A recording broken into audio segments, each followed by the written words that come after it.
അങ്ങനെയാണെങ്കിൽ മൂപ്പര് ലോകത്തുള്ള എല്ലാ ഭാഷയിലും എൻ്റെ ഈ കാറ്റലോഗിന്റെ ഒരു കോപ്പി വരട്ടെ എന്നാണ് പറഞ്ഞാൽ പോരെ. എന്തേ പഠിച്ചോന് ലോകത്തെ എല്ലാ ഭാഷയിലും ഒരേ സമയത്ത് കാറ്റലോഗ് ഇറക്കാൻ പറ്റാതിരുന്നത്?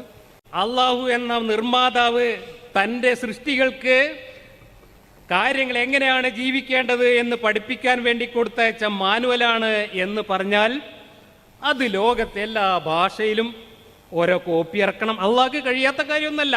നിങ്ങൾ പറയാം അതൊക്കെ ബുദ്ധിമുട്ടല്ലേ എന്നാണ് പറയുന്നതെങ്കിൽ നിങ്ങൾ അള്ളാഹിനെ പിന്നെയും ചെറുതാക്കുകയാണ്. കാരണം ഒരു കുൻ അങ്ങോട്ട് വെച്ച് കാച്ചാൽ മതി. കുൻ ഉറക്കനായിട്ട് വെച്ച് കാച്ചിയാൽ എന്തും സാധ്യമാകുന്ന ആളാണ് പഠിച്ചോൻ. ഈ മണ്ടത്തരം പറയുന്നത് ഒരു മാഷാണ്. ആ മണ്ടത്തരം കേട്ട് ചിരിക്കുന്നത് ഒരു ഡോക്ടറാണ്. എല്ലാ ഭാഷകളിലും എല്ലാ രാജ്യങ്ങളിലുമായി ഇത് ഒറ്റയടിക്ക് കുൻ എന്ന് പറഞ്ഞ് അങ്ങ് ഇറക്കി കൊടുത്താൽ പോരെ എന്നാണ് ചോദിക്കുന്നത്. ഇത് വ്യത്യസ്തമായ ഭാഷകളിൽ ഇറങ്ങിയിരുന്നെങ്കിൽ ഇതിൽ കൺഫ്യൂഷൻ ഉണ്ടാകുമായിരുന്നു ആളുകൾക്ക്. ഇതിൽ മാനിപ്പുലേഷൻ നടത്തും, വക്രീകരണങ്ങൾ ഉണ്ടാക്കും, കൂട്ടിച്ചേർക്കലുകൾ ഉണ്ടാക്കും. വ്യത്യസ്തമായ ഭാഷകളിൽ ഓരോ വാക്കുകൾക്കും വ്യത്യസ്തമായ അർത്ഥതലങ്ങൾ ആളുകൾ കൊടുക്കും. പക്ഷെ അല്ലാഹു സുബ്ഹാനഹു തആല ഇതിനെ സംരക്ഷിച്ചു അറബി ഭാഷയിൽ ഇറക്കിക്കൊണ്ട്. മാത്രവുമല്ല, സത്യസന്ധനായ വിശ്വസ്തനായ ഒരു പ്രവാചകനിലൂടെ ഇത് ഇറക്കിക്കൊണ്ട് അല്ലാഹു സുബ്ഹാനഹു തആല ഈ പരിശുദ്ധ ഖുർആനെ സംരക്ഷിച്ചു. തെളിവ് സഹിതമാണ് പറയുന്നത്.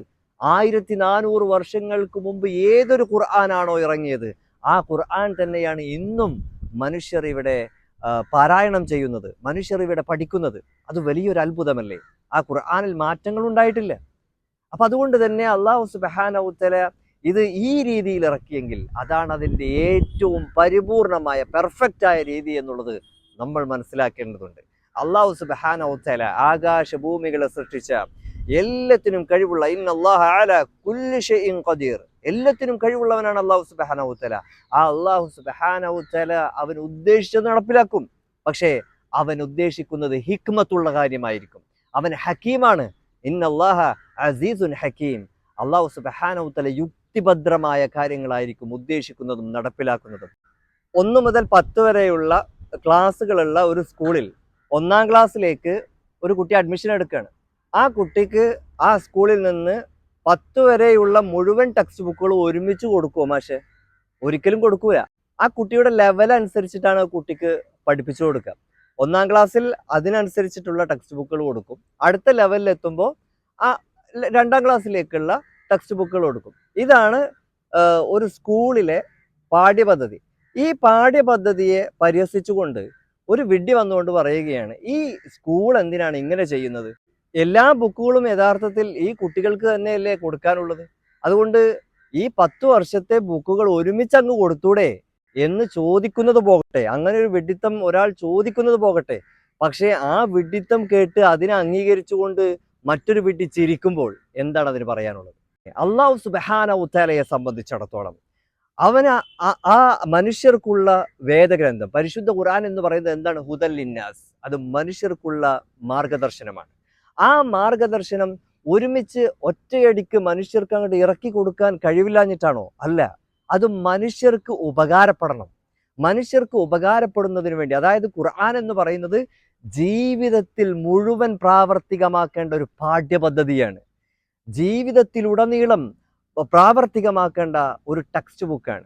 ആ ടെക്സ്റ്റ് ബുക്ക് അതിനനുയോജ്യമായ രീതിയിൽ അല്ലാഹു സുബ്ഹാനഹു തആല ഓരോരോ സന്ദർഭങ്ങളിലായിട്ട് പ്രവാചകൻ മുഹമ്മദ് നബി സല്ലല്ലാഹു അലൈഹി വസല്ലമക്ക് ഇറക്കി കൊടുക്കുന്നു. മുഹമ്മദ് നബി സല്ലല്ലാഹു അലൈഹി വസല്ലം അത് തൻ്റെ ജീവിതത്തിൽ പകർത്തിക്കൊണ്ട് കാണിച്ചു കൊടുക്കുന്നു. അങ്ങനെ പ്രവാചകനും അതുപോലെ പ്രവാചകന്റെ അനുചരന്മാരുമാണ് ആദ്യമായി ഇതിനെ പ്രായോഗികവൽക്കരിച്ചിട്ടുള്ള ആളുകൾ. പിന്നീട് കടന്നു വരുന്ന ആളുകളെ സംബന്ധിച്ചിടത്തോളം ആ പാഠ്യപദ്ധതി ജീവിതത്തിൽ പകർത്തുക എന്നത് വളരെ എളുപ്പമാണ്.